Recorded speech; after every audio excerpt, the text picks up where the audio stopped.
In this video, I'll show you where to find promo codes for WorldRemit or Remitly. If you find this video helpful, please drop a like and subscribe. In saying that, let's just jump straight into it. All right, for this demonstration, I'm going to head on over to Google. In the Google search bar, I'm going to type in WorldRemit promo code.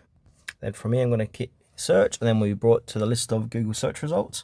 And off the bat, you can see different third-party sites offering promo codes. So we got these coupon follow, you got $10 off.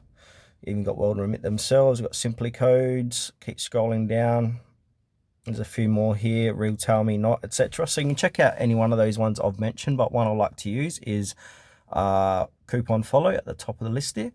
And now once we're in here, you can see all different promo codes as well that they got offering, and you can even see expired ones if you go down to the bottom of the page, and that gives you a good idea of what they've gave out before. And if you come back here at later dates, they might offer better promo codes, as you can see here, so keep an eye out for that. And another thing to mention, these promo codes do expire, so if one promo code expires, just move on to the next one. All right, so for this demonstration, I'm going to click on this one here, save $10 on $20 plus Lebanon money transfers. So if I want to save $10, I'll click copy code and paste that code at the transactional section of WorldRemit to save $10 on $20 plus orders. If we go back, there's more codes here we can use as well.